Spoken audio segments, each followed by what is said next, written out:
쨍그랑 한 푼, 쨍그랑 두 푼. 재테크 요정 동그랑땡. 구독과 좋아요.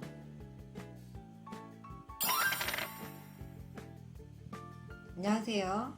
재테크 요정 동그랑땡입니다. 저는 결혼한 지 4년 된 평범한 30대 직장인입니다. 4년 만에 알뜰하게 저축해서 4억 원의 종잣돈을 모았는데요. 수입의 70% 이상을 꾸준히 저축하고 있습니다. 다가오는 2022년 새해에는 부자가 되고 싶은 여러분들에게 소비와 저축을 관리하는 꿀팁을 소개드릴까 합니다. 롱 무어의 레버리지라는 책을 보면 돈으로 돈을 버는 6가지 단계에 대한 설명이 있습니다. 소비, 저축, 투자, 투기, 보험, 기부로 이어지는 단계인데요. 저는 철저한 소비와 저축 관리를 통해 빠른 시간에 많은 시드머니를 모을 수 있었습니다. 재테크 요정 소비 저축 관리 꿀팁. 소비와 저축을 꾸준하게 관리하기 위해서는 명확한 목표, 인내와 끈기, 자존감과 협력자가 필요합니다. 이 4가지가 서로 선순환을 해야 꾸준히 소비와 저축을 관리할 수 있습니다. 재테크 요정 소비 저축 관리 꿀팁 지금부터 하나씩 설명해 드릴게요. 재테크 요정 소비 저축 관리 꿀팁 첫 번째, 명확한 목표가 필요합니다. 새해가 오기 전에 2022년의 목표 저축 금액을 설정하세요. 매월 예상 수익과 매월 필요 지출액, 매월 목표 저축액을 계산해 보는 겁니다. 매월 예상 수입은 월급에 해당하는 정기적인 수입과 금융소득 등으로 벌어들일 수 있는 비정기적인 수입을 더해서 구하세요. 매월 필요 지출액은 주거비, 생활비 등 꼭 필요한 만큼의 최소 지출액을 계산해 보세요. 매월 목표 저축액은 달성 가능한 수준에서 최대치로 구하는 겁니다. 매월 예상되는 수입에서 매월 꼭 필요한 지출액을 빼면 달성 가능한 매월 목표 저축액이 구해지는 거죠. 예를 들어 볼까요? 월급이 300만 원인 직장인이 주식이나 펀드 등을 통한 금융소득으로 매월 50만 원의 부가적인 기대 수익이 있다고 가정해 봅시다. 매월 예상 수입은 이 둘을 합친 350만 원이 됩니다. 매월 필요 지출액은 식비, 관리비, 통신, 교통비 등 생활의 필수적인 비용들로만 계산합니다. 매월 필요 지출액이 150만 원이라고 가정한다면 매월 목표 저축액은 200만 원으로 볼 수 있습니다. 200만 원씩 12개월이면 연간 저축 목표는 2,400만 원이 됩니다. 명확한 목표는 실행할 수 있는 힘을 가져다 줍니다. 가장 먼저 명확한 목표를 세우세요. 명확한 목표가 세워졌다면 다이어리, 거울, 스마트폰, 노트북 등 생활 속에서 자주 보는 곳에 적어두고 항상 목표를 상기하세요. 재테크 요정 소비 저축 관리 꿀팁 두 번째, 인내와 끈기가 필요합니다. 재산은 하루아침에 불어나지 않습니다. 차근차근 꾸준히 쌓아 나가야 하죠. 모처럼 마음먹고 열심히 저축을 하다가도 주변에서 부동산이나 주식 등으로 큰 수익을 냈다는 얘기를 들으면 급격히 침울해질 때가 있습니다. 그럴 때면 애써 잠재웠던 지름신을 깨워내는 사람들이 많은데요. 제발 그러지 마세요.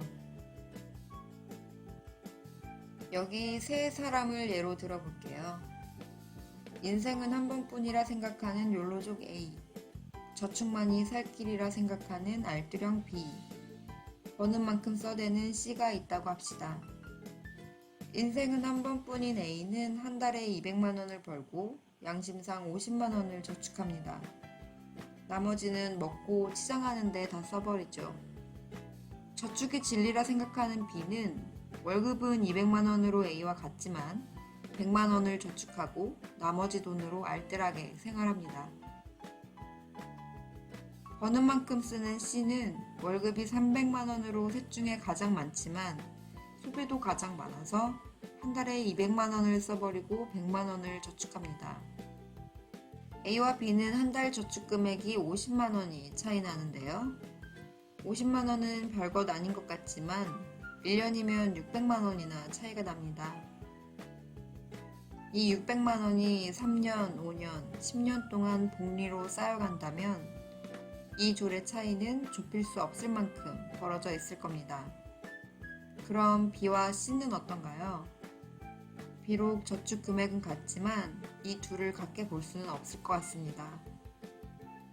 C는 남들보다 더 많은 월급을 받기 위해 더 많은 시간을 그 일자리를 위해 준비했거나 매일 야근을 하거나 업무 강도가 높을 가능성이 많습니다.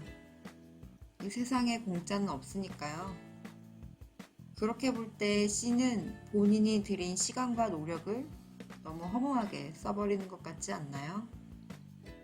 그래서 저는 월급 대비 저축 비중이 많은 저축이 진리 B가 가장 현명한 사람인 것 같아요. 씨앗을 심고 새싹이 나고 나무가 되고 꽃이 핀 이후에야 열매를 얻을 수 있습니다. 씨앗을 바로 과실로 만들어 먹을 수는 없어요. 재산을 모으는 것도 자연의 이치와 같아서 인내와 끈기를 가지고 꾸준히 해나가야 한다는 점을 꼭 기억하세요. 주변의 재산 증식에 성공한 다른 사람과 자신을 비교하며 움츠러들 필요 없습니다. 그들이 했던 노력은 생각하지 않고 과실만 부러워하며 질투하는 건 부자가 되는데 아무런 도움이 되지 않아요. 어제보다 성장한 나를 칭찬하고 내일 더 성장할 나를 기대하며 명확한 목표를 인내와 끈기를 가지고 실천하세요.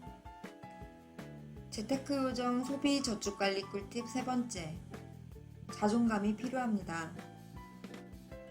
먼저 소비의 구분에 대해 알아볼게요. 소비는 필요 소비와 욕구 소비로 나뉩니다. 필요 소비는 식비, 관리비, 통신비 등 기본적인 생활을 위한 필수품에 대한 소비입니다.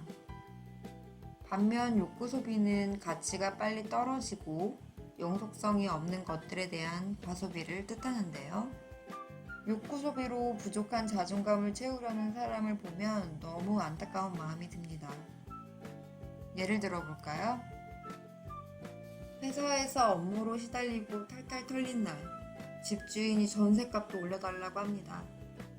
여기저기에 아쉬운 소리만 하려니 어쩌다 내 인생이 이렇게 되었는지 기분도 우중충하고 자존심에 스크래치를 받았습니다. 그러다 생각한 게 쇼핑입니다. 명품샵에 가서 쇼핑을 하는 순간에는 점원들에게 대접도 받고 명품 하나 걸치고 있으면 어디에 가서도 당당할 것만 같습니다. 하지만 해결된 문제는 하나도 없습니다. 부족한 전세금을 메우기 위해 받은 대출 이자와 쇼핑 할부 카드값을 내고 나면 당장 이번 달에 남는 돈이 하나도 없거든요. 다음 달부터는 다시 알뜰하게 살아보자고 다짐하지만 또 다른 이유로 내 자신이 초라하게 느껴질 때면 똑같은 패턴을 반복합니다. 경제적 자유, 경제적 독립, 말로만 되뇌일 뿐 대출도 카드값도 어느 것 하나 해결이 되지 않았기에 절대로 직장을 그만둘 수 없게 됩니다. 부자처럼 보이게 하는 사치품과 당신을 동일시하지 마세요. 당신은 당신일 뿐이니까요. 아니, 당신은 훨씬 소중하고 가치 있는 존재니까요. 무한한 성장 가능성이 있는 당신을 더 많이 아끼고 더 많이 사랑하시길 바래요. 자존감을 키워야만 나를 포장하고 가시하기 위한 욕구 소비를 줄일 수 있다는 걸 명심하세요. 재테크 우정 소비 저축 관리 꿀팁 네 번째. 협력자가 필요합니다. 결혼을 하셨다면 배우자가 가장 좋습니다. 이혼이시라면 친구도 좋습니다. 그런데 이상하게도 친구들끼리 월급에 대해 잘 오픈을 안 하더라고요.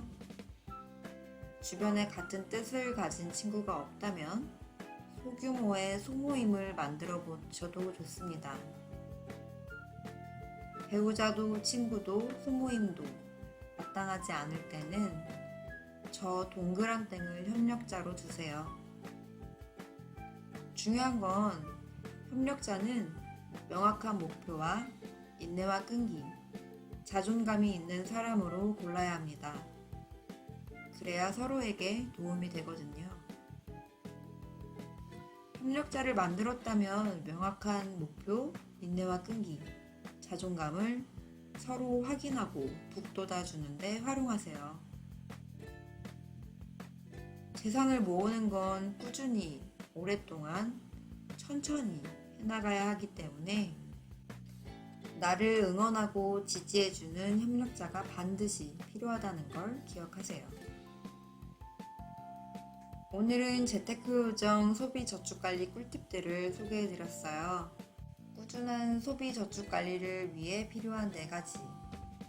명확한 목표, 인내와 끈기, 자존감, 협력자.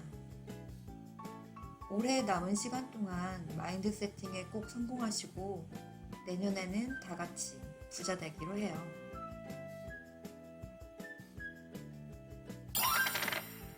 가난에서 벗어나는 길은 2가지다. 자기 재산을 늘리는 것과 자신의 욕망을 줄이는 것이다. 재산을 늘리는 것은 노력만으로 해결되지 않지만 욕망을 줄이는 것은 마음만 먹으면 언제나 가능하다. 세계적인 발명가 토머스 에디슨이 한 말입니다. 월급이 정해져 있는 직장인이 경제적 독립을 꿈꾼다면 반드시 새겨야 할 말인 것 같아요. 내년에는 부자가 되기로 결심하셨다면 오늘 소개드린 내용들 잊지 마시고 꼭 실천으로 옮기시길 바랍니다. 재테크 우정 동그랑땡 구독과 좋아요 시청해주셔서 감사합니다.